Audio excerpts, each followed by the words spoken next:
What is going on? No horsing around, family. Zach Boyd back at it again on this Wednesday live stream edition. As we're going to chop it up, we're going to talk everything, all things Colts related. Colts Texans as we move on. Colts Ravens. Anthony Richardson, where is he at? Is Gardner Minshew in? All of those things. And to do it, Adam Reuter again, man. Nice enough to join us tonight, man. How you been, brother? Been doing good. How about you, man? Hey, absolutely. Happy to get on here and just talk a little bit of ball. And I guess we could just start here. Just some thoughts and some reactions that you had from last week. Obviously, game didn't end necessarily the way we all want it to end when your future quarterback goes out with a concussion. But not all bad, Adam. I mean, Gardner Minshew came in there and did a fine job. He found a way to, propel his team to get that win. And all in all, a pretty damn dominant performance against the Texans, huh? Yeah, it was. It definitely went against what my prediction was on the low scoring. We saw 2 touchdowns right off the bat in the first 2 times they had the ball, which is great to see. I really didn't expect that. So it's a nice hot start and build that good lead. But yeah, it was great to see. And, I especially checking other scores around the league, I noticed that, our score was quite a bit higher, at least in the first half or the first quarter than a lot of other ones. So it's nice to see that high potential from Anthony Richardson. So kind of a high powered offense that we can see hopefully from, in the future as well. For sure, man. I mean, small sample size, right? But I mean, he come out there 6 of 10, pretty efficient with the football, and then he runs in for 2 scores. I mean, you see it, Adam, what people really like about Anthony Richardson, why we drafted him, everything, you saw in the combine, this guy's the most athletic quarterback to ever be drafted. And then you go into the football field, and that translates to real NFL football games. And I don't care if it's against the Texans or who it's against. I mean, he still had to go out there and play against professional athletes, and he made it look pretty easy, huh? Yeah, he did. I think I saw a stat on that first touchdown run that, it's probably like a next gen stat that, it was like a very small percentage of quarterbacks basically were going to be able to reach the end zone. And he did it pretty much with ease. And, he walked in on the first touchdown standing up or running in. So it's definitely really impressive. And he did make it look easy. So obviously the next step in his quarterback progression is going to be seeing him move the ball consistently downfield and make those passes. But being able to see what he can do with his legs, this early on is extremely encouraging for sure. Yeah. I mean, I know there are a lot of people, and I'm curious to get your thoughts. Are you nervous about, now he's just played 2 games and he's been injured in both games. Is that for you, is that more of like, well, this is just kind of, early on, some fluky things are happening with him? Or does it make you nervous, moving forward? Is this going to be a guy that maybe is not going to be able to withstand, all of those hits? I mean, it's a fascinating thing because you can't take away from him, Adam, what his natural gift is, which is to use his legs and run the football. But at the same time, you got to be smart. But to me, it's a little fluky. He gets hit. Now, it was a little bit on him for pulling up on that second touchdown. I think in college, he could have easily pulled up in that touchdown. It wouldn't have mattered. He would have scampered right in there. But in the NFL, they play through the whistle and through the end zone. They hit him, and it really wasn't the hit. It was the whiplash, right? Like when he hit the ground and his neck kind of cracked back on that turf. And then next thing you know, he reports symptoms a little bit later on in that game. How do you feel about his body being able to withstand just every single week? And he's going to be a running quarterback. That's what he is. That's what he's designed to do, especially early on in his career. You nervous, or is this more of like a fluky thing in your mind? I think for me personally, I think that, and the Colts probably aware of this too, that this is kind of what they signed up for whenever they drafted him back in April, and having a running style quarterback. This is something that Colts fans aren't really familiar with. They've always had mostly, pocket, passing quarterbacks, and not really a run. And I'm not saying Anthony Richardson's run first or anything, or, but yeah, it does make think that that's the reality of playing in the NFL. You're going to take hits, but at the same time, I'm not really as nervous as much because it's like, when he is playing, it's going to be great, and so far what we've seen has been great. So the good thing is that they have a good backup. Gardner Minshew is a really, really solid backup. He's an accurate passer too. And I think that's, why you sign a guy like him, to be able to have someone that can step in like that. He stepped in seamlessly and played really well. I think that's just the reality of having a running quarterback in the NFL. There's a reason, Lamar Jackson's 10 games in the last 2 seasons. He's an amazing player, but it's just injuries are, part of the game. The good news is that Anthony Richardson's also much bigger compared to even Lamar Jackson. So I think that's going to go a long way, but man, they hit much harder in the NFL. And it's, in this case, it was obviously the ground that hit the hardest. So hopefully he can continue to learn how to protect himself and put himself in good situations. But I'm not freaking out. I'm not hitting the panic button or anything like that. I'm, like I said, this is kind of what you sign up for when you draft an Anthony Richardson type player. But at the same time, it was kind of a fluky play, like you had said. So it'll all be good. And I'm not too worried. Yeah, I mean, Tanner says I'd rather get 6 yards and slide than 9 or 10 and take a hard hit.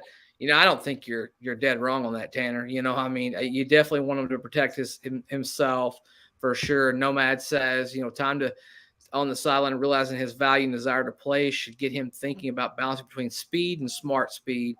Yeah, I mean, that is going to be the hard thing that we have to deal with all year, Nomad. I mean, you don't want to take this thing away from his dog and chain, right? Like you don't want to take him and just pull him all the way back, but at the same time, you got to pick your spots.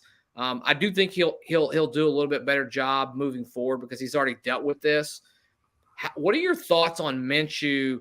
If he has to play against the Ravens, you mentioned earlier, extremely accurate. He's not going to have that big arm where he's just going to throw the ball 60, 70 yards down the field. But, when you have a quarterback like this, Adam, who's going to take hits, he's probably going to get hurt as the season goes along. You hope they're just small injuries and not big injuries. But that being said, it's nice to have a Gardner Minshew to be able to trot out there, in a pinch, in a game, maybe a half a game like he did against, the Texans. Just thoughts on Gardner Minshew. Just wanted you to expand on that a little bit. Yeah. Like I said before, the accuracy is a big deal in the NFL. That's probably, if I had to pick a quarterback trait first and foremost, accuracy is probably what I'd go for. I think that arm strength is a little bit overrated, but he's obviously limited in a lot of things with his size but the accuracy is a great trait. He's got great numbers, and I like what I saw from him. He was really has always had a great completion percentage. Unfortunately, we've seen that on the other side too when he played for the Jags as well. But yeah, I was one of those people that I probably predicted, or I thought that he would be the starter week 1. Not that would have been a very popular decision, or, I just kind of thought that's how it would be and kind of work Richardson in. So, that's neither here nor there. That's kind of the decision they went with was, to get Richardson to playing time and experience. But that just kind of shows, and I think a lot of people around the league, it wasn't really a sure thing that Richardson was going to start, I think that there was plenty of people that probably thought that Minshew was going to start. But yeah, it was, that's why you bring in a guy like Passer that's going to be able to step in like that. And, I feel really good about him. So, he should do just fine.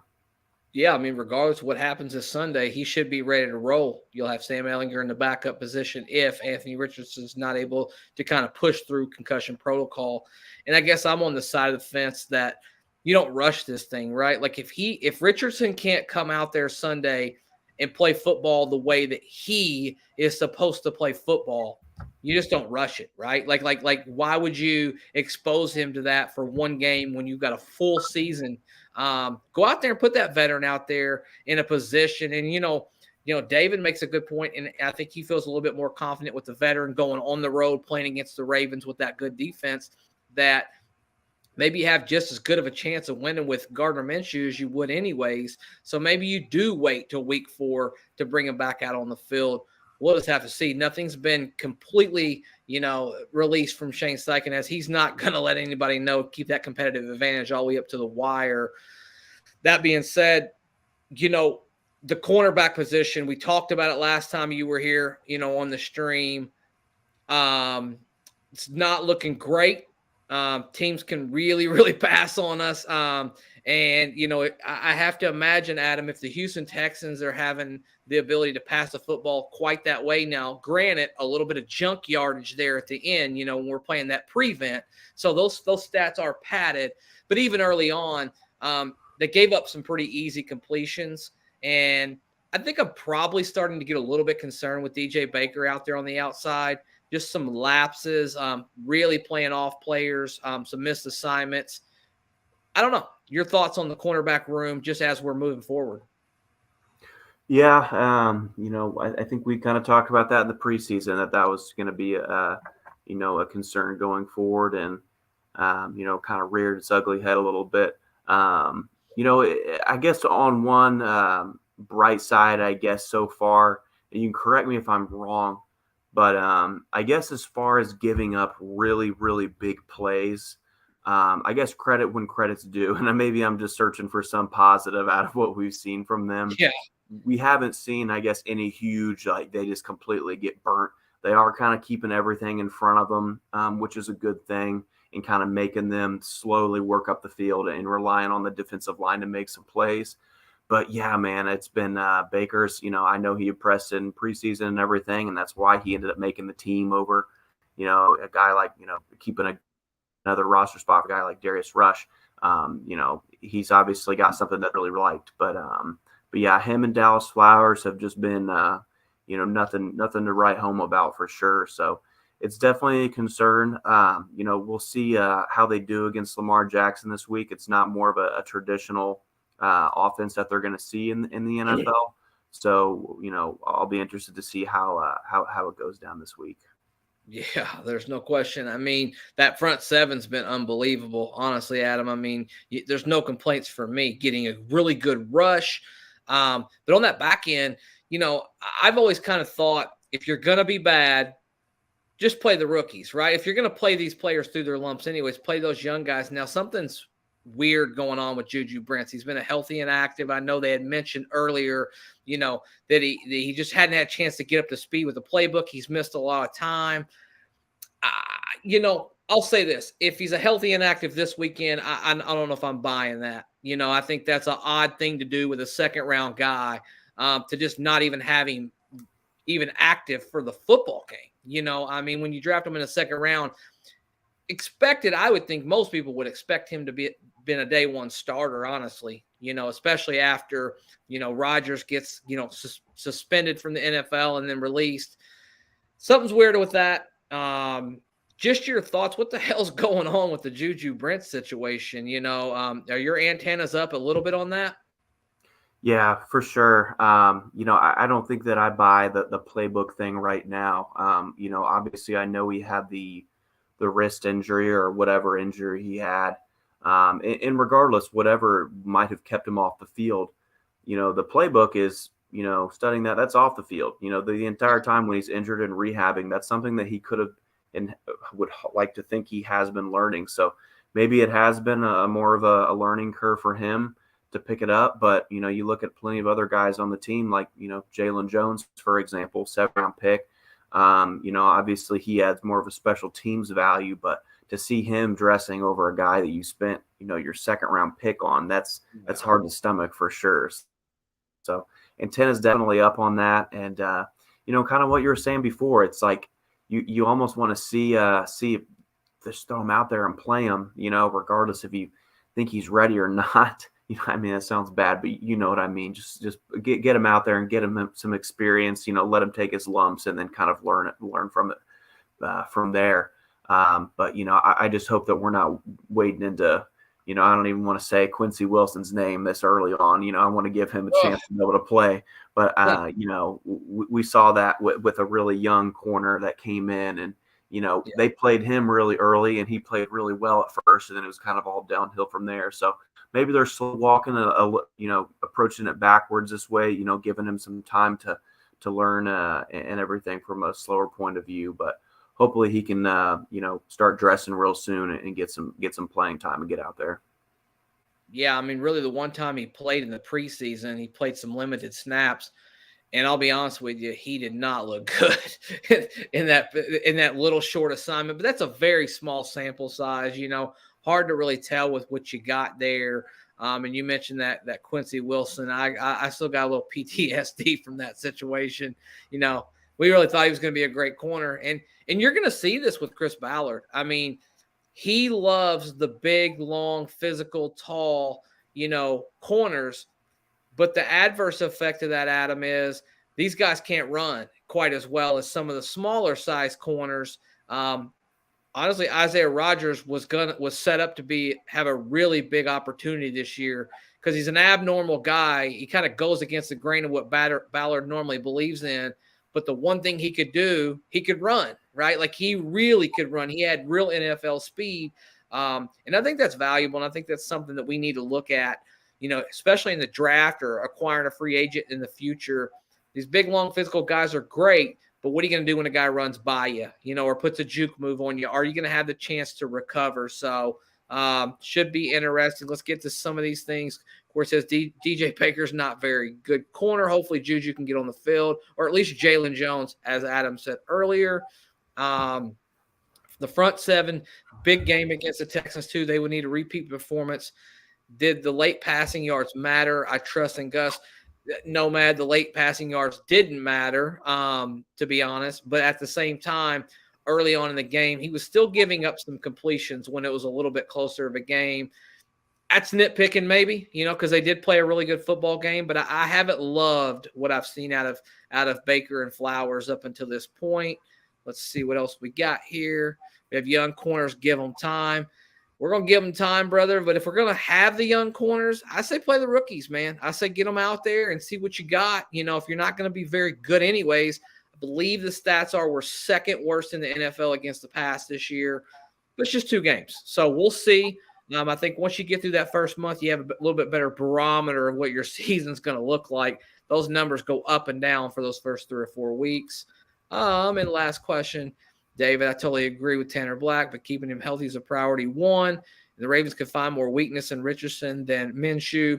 Yeah, I mean, you'd like to think if he's healthy, you're going to play the guy who's going to be your franchise guy, no matter what it is, what circumstances. I think my point is, David, if he's not fully healthy, he's not able to have the full playbook, and he's not able to run, and you're scared for him to run, I don't like the idea of putting him out there. That's just my thoughts right there. Tanner says Minshew can only play within the play call. There's no making a big play. Yeah, I mean, he's limited, but I tell you what you're going to get with him, Tanner. I mean, when he goes out there and he marches on that field, you're going to get an extremely accurate quarterback and a guy who knows what the play call is coming in. And he's got experience playing on the road, in big games. We'll see when it comes to that. Wanted to touch on this wide receiver group, Adam. Michael Pittman Jr. obviously getting the lion's share of targets early on in the year. Just Alec Pierce, man.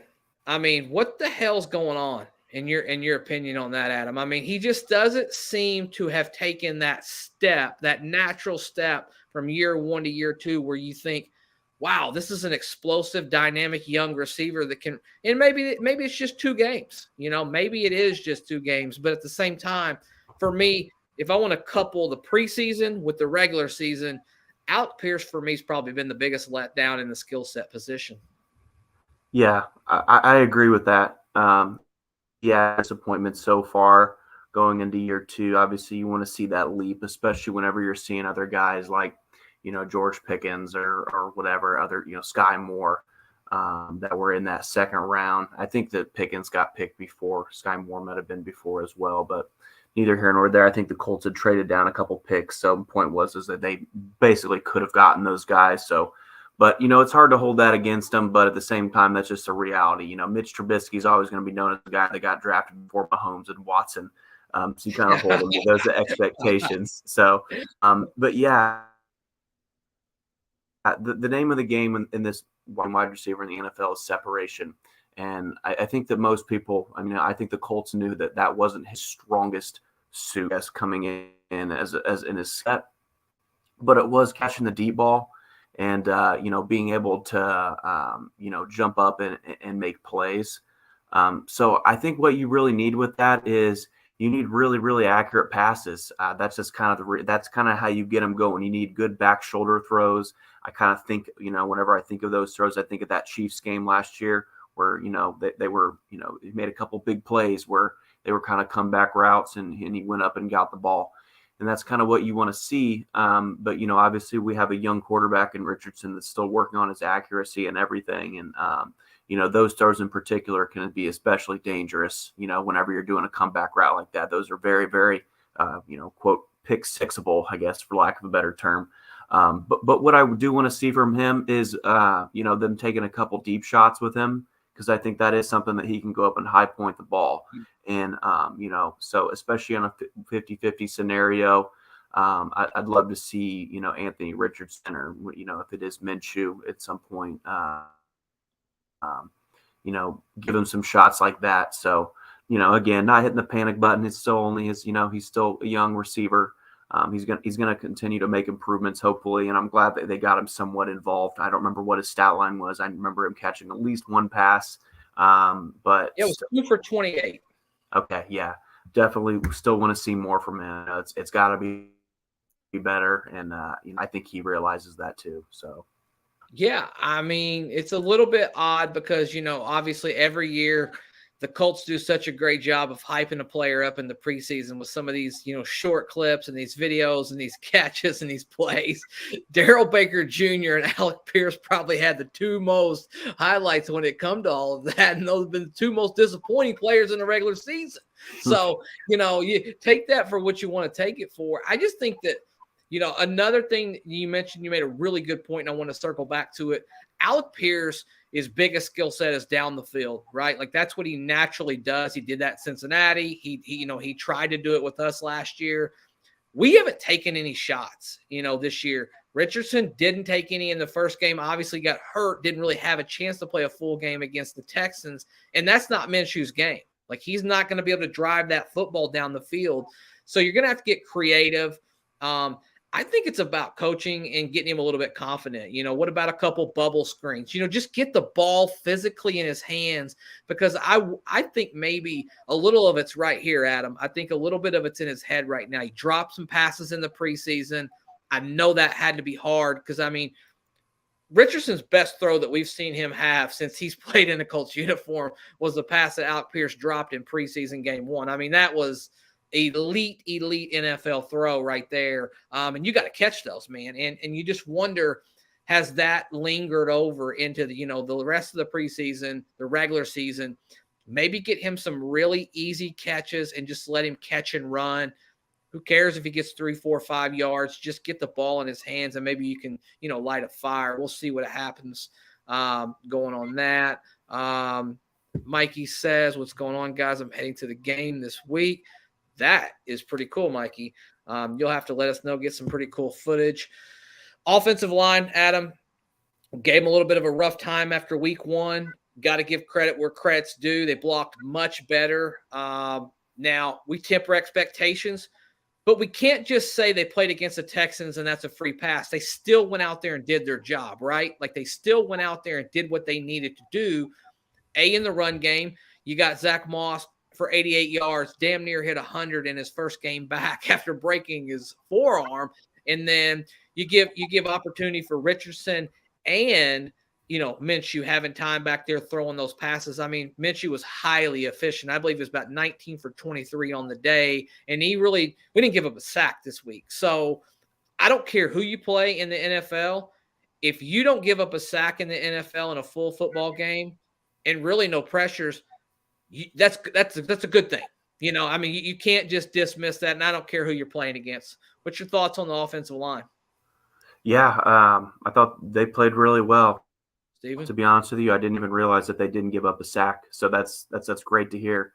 And that's, that makes sense from what I saw. We didn't see a quarterback on the ground very much or at all, apparently. So that's awesome.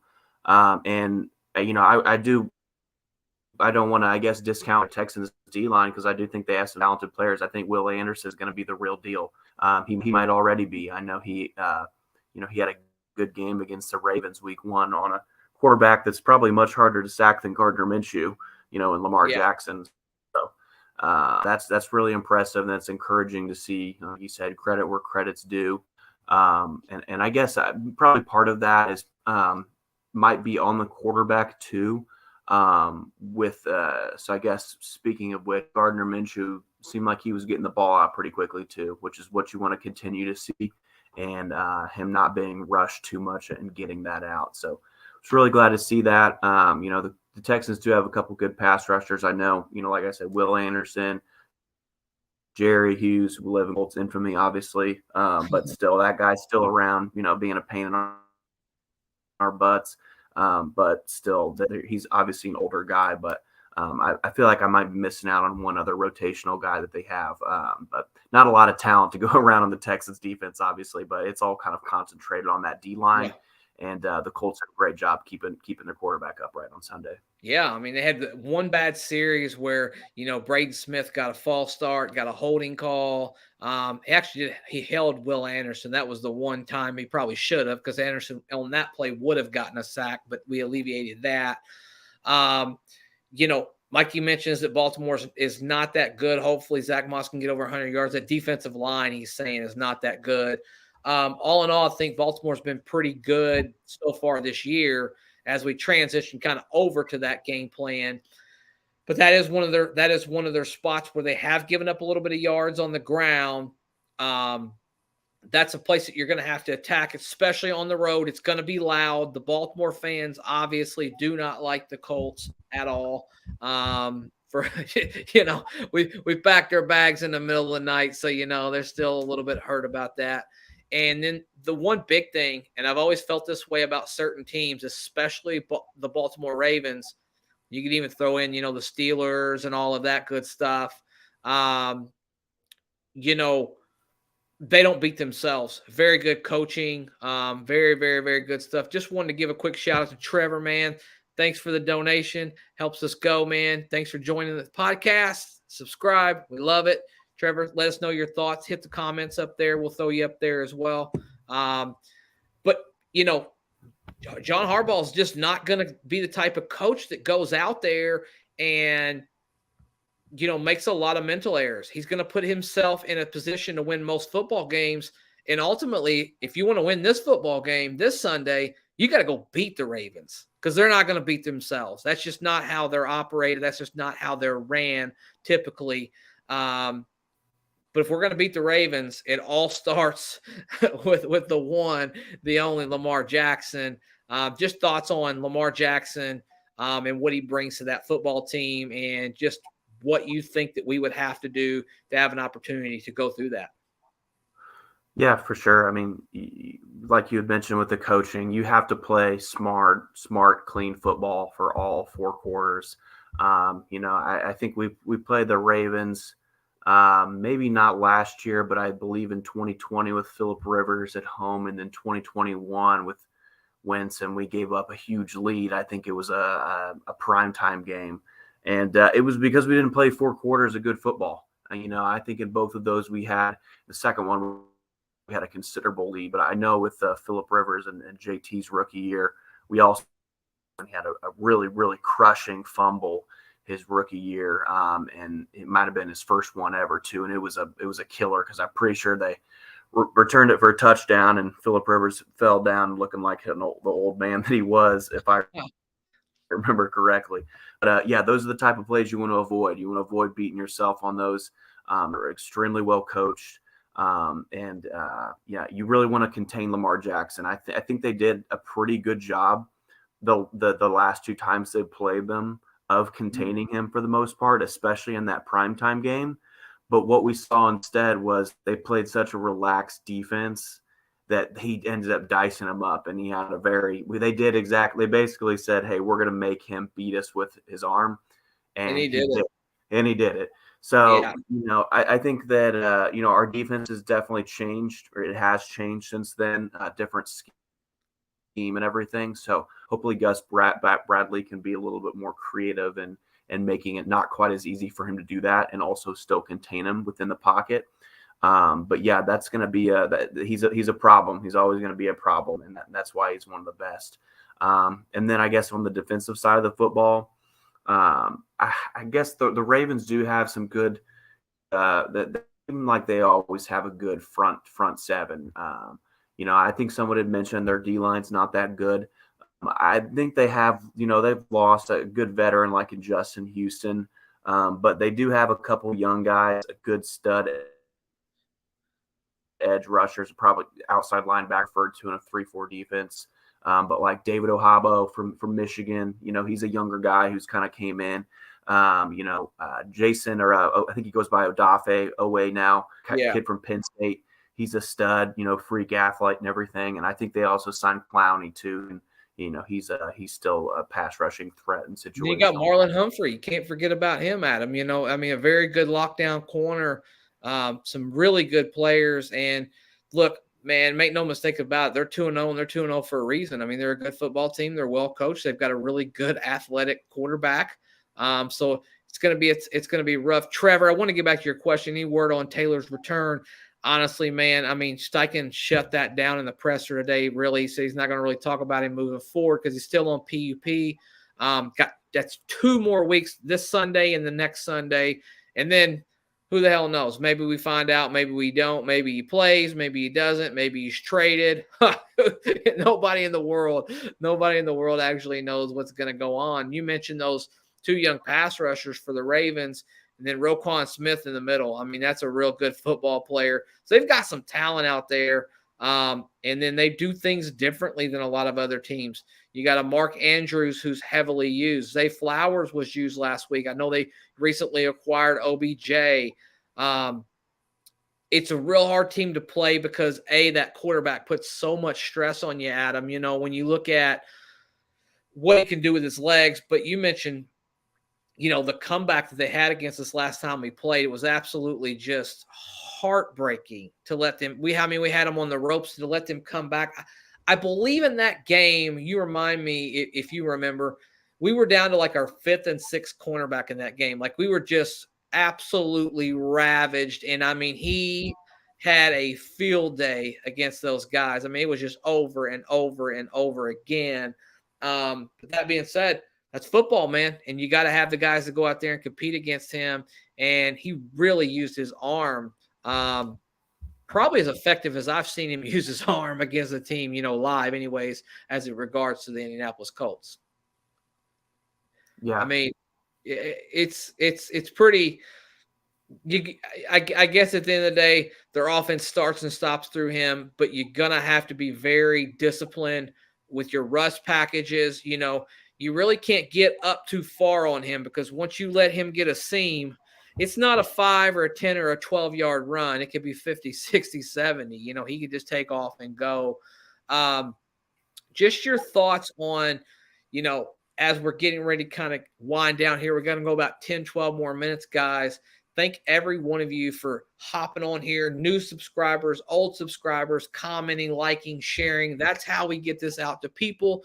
If you haven't joined the No Horsing Around family, feel free to do that, man. Hit those alert buttons. We'll live stream every single Wednesday, 9:30 as the season goes along. Hopefully we're celebrating more victories like we are tonight. But just wanted to give a quick shout out to you guys. Thank you so much. Mikey Mendez, as always, Nomad's on here. Freedom's on here.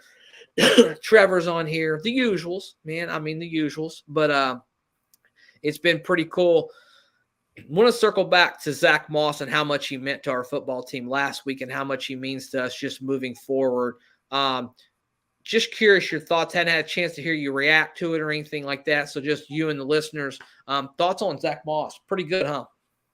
Yeah, for sure. I think he picked up right where he left off last season with running the football really hard. I think a lot of us might have checked out at that point. In that Week 18 matchup against the Texans, he was running super hard, man. And I think we saw that again, him coming back in. So that's just kind of the runner is. He's a low center of gravity type of a runner. And, he can get some, he runs through contact. He keeps his legs moving, and that's what you want to see. So really, really happy to see him back and healthy and everything. And hopefully write him out and for the next couple weeks. And, I think that, he had mentioned JT being back. So I guess I don't know if you give it your input yet, but, I think my overall thoughts is that he does come back. That's just kind of my gut feeling, and he plays out the rest of the year. That's my hope at least. I think that Shane Steichen had said that he was looking forward to him returning here in the next couple weeks. That could, he could say that 1 week and then things really change in the next. But, I think that he will be back. So it'll be nice to have him as once JT does come back as a guy, I have a feeling they are going to ride JT and give him the ball plenty, and he'll play a majority of the snaps. But injuries happen, in the NFL. We all know, we've seen that plenty of times already so far in the league, starting running backs going down. So we all know that could happen in any position, but especially running backs taking those hits. And it's good to have Zach Moss back there and running hard. So it's going into contract year too, so it'll be interesting to see how the rest of the year plays out. Yeah, it's crazy. 2 guys in a contract year, and one of them's playing and one of them's pouting, I guess. I don't know. At the end of the day, I hate to speculate, but that's just my overall thoughts. I kind of am in the same boat as you. After week 4, went through this stalemate. He's demanded a trade. They went back and forth. But ultimately, this has always been, and it's going to continue to be about money, Adam. Well, you can't get paid if you don't play football this year, right? At some point, you revert back to that rookie contract, and you're right back in the same position. And as much as he'd love to get paid, and as little as he probably wants to play for this football team right now, there's no other way of getting traded to another team or getting the money that he desires without getting back on the football field. So we'll table that for now. It'll be a very interesting topic as we transition from week 4 to week 5. Also, Trey Sermon, kind of an interesting guy. He's got some Philadelphia Eagle backgrounds. We saw him, in training camp. And then we saw him play in the preseason game. He got a lot of carries in that game. On the practice squad, an opportunity to move him up, day of game. I don't think this, if I'm reading the writing on the wall, it's the worst possible news for Deion Jackson, in my opinion. I think this is a situation where you bring him in, you want to see him in your system for 2 or 3 days. If you like what he's got to go, because there's not a lot to evaluate with the running back. I mean, do you know the offense? Absolutely, because he comes from that Philadelphia offense. And B, are you capable of helping this football team? And C, can you hold on to the damn football? I think that's the real key here. If we're splitting hairs between 2 guys, I think Trey Sermon has an opportunity to get moved up on this football team as early as this weekend. And I think Deion Jackson, as we're doing this live stream next Wednesday, I don't think he's playing on the Colts 53-man roster. What say you?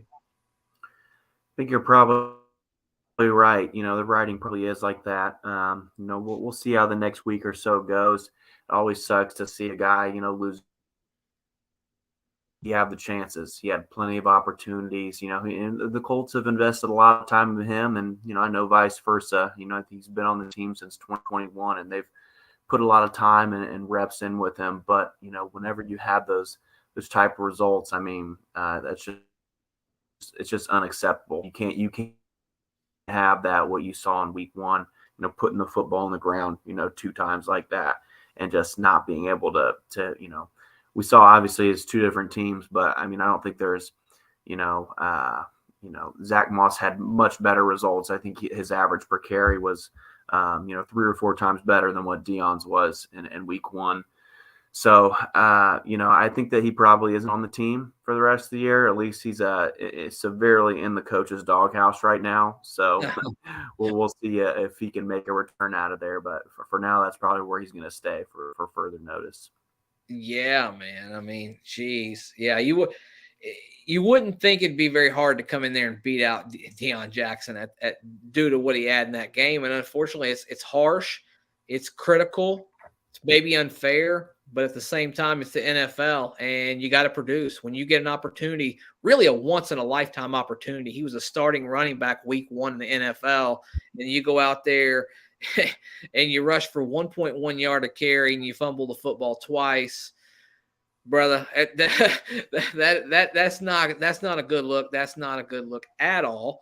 Wanting to get back to Freedom First, Buckner and Grove are going to make his life miserable up the middle. I'm telling you, before we get off here, we cannot not mention DeForest Buckner and Grover Stewart, Adam. I mean, they have been dominant, might even be an understatement. Pro Bowl level football from those guys, getting sacks, stopping guys in the backfield. Man, I know there's some really big name nose tackles in the NFL, Adam, but I'm telling you right now, Grover Stewart is as good as it gets at that position. I mean, he just goes out there and does his job, not flashy, not crazy, not a loud guy, not a rah-rah guy, but at the same time, Grover Stewart goes out there and eats up that middle, and he allows everybody else to do their job much more effectively and get the pressure on the quarterback as they should be. Just your thoughts on those two, in particular, Grover Stewart. Yeah, I found myself at least, just multiple times, I felt like I was, have a deja vu. Like, man, that was Grover again. He was just, busting to the line and, meeting the running back before he's even at the line of scrimmage. It was, like you said before, he's making everyone's life so much easier, eating up double teams, is still getting through. That's so essential, especially for your young guys out on the edge, being able to get one-on-one matchups and have a better access to the quarterback. It's been great. I believe Grover is going into a contract year. He's at the end last year of his, 3-year deal. I think it was about $30 million that he had signed. So I think you got to give him top of the market money. I think, at least Javon Hargrave, he's probably in the 2nd year of his contract right now. You gotta one up that.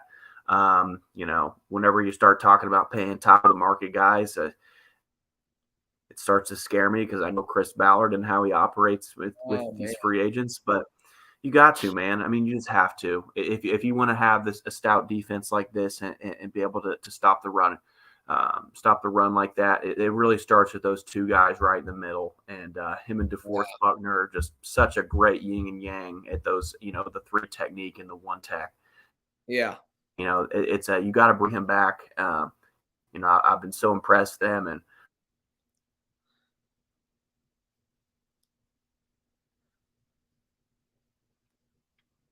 guys, Adam kind of cut out there for a second. We'll take over talking a little bit of Grover Stewart, as well as DeForest Buckner. They have been dominant. There's no question about it. Very, very encouraging. And I would have to agree with Adam. You got to bring them back. I know there's going to be a premium to pay, and Chris Ballard generally doesn't pay that premium for those free agents. That being said, he's a special player. I think some people might have thought that Grover got overpaid when we did the 3-year extension with him the first time, and boy, that's been a bargain, really. If I don't know, maybe you go 3 more years, $40 million. I know it seems steep for that player, but honestly, I mean, he's been making basically $10 million a year for the last 3. He's going to have to get a pay raise of some kind. The market's going up. I don't know, man. I think he's pretty valuable.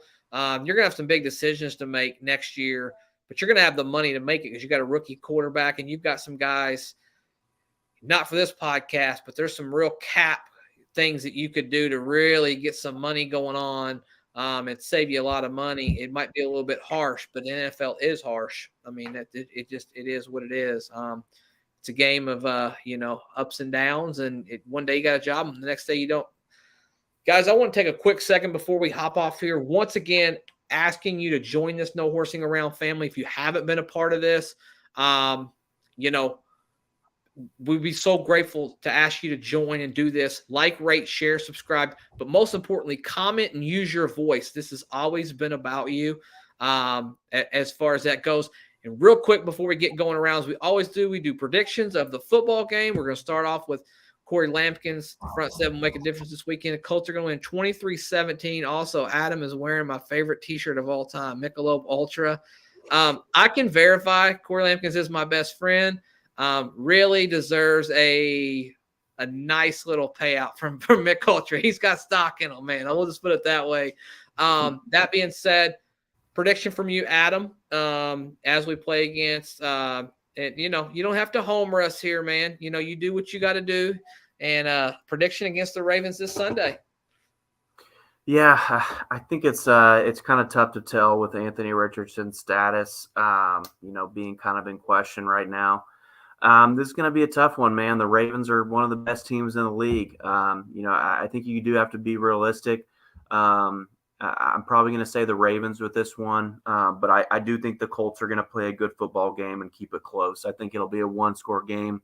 I'll go 30-23 Ravens, but I want to see the Colts just keep up and play good defense and smart football, limit the turnovers on offense. And I really do think they have a good shot at it if they do all those things. So Richardson or Gardner Minshew, I've been encouraged enough to see, even against the Jaguars, enough things that they could hang with any team in the NFL, including the Ravens. Yeah, man. Mikey says 34-26 Colts win. Love the enthusiasm. I'm going to probably go 27-20. The Ravens. Unfortunately. Now, if you really want to go over to WagerWire, who is the sponsor of this Wednesday live stream, you're probably getting, anywhere from +7.5 to +8.5 odds on the Colts. I think I like the +8.5. As a matter of fact, I liked it so much I went over to WagerWire and I placed a bet on that. I'll take the Colts +8.5 because I think they do compete. Nomad comes in here at the end, 27-17 Colts. Always the voice of reason, Nomad. Guys, thanks again so much for joining this live stream. Thanks again to Adam, as always. He's been popping on here. We have a great time doing this with him, as well as each and every one of you guys. Hit us up with the comments. Hit us up with the predictions. And as always, until next time, guys, go Colts.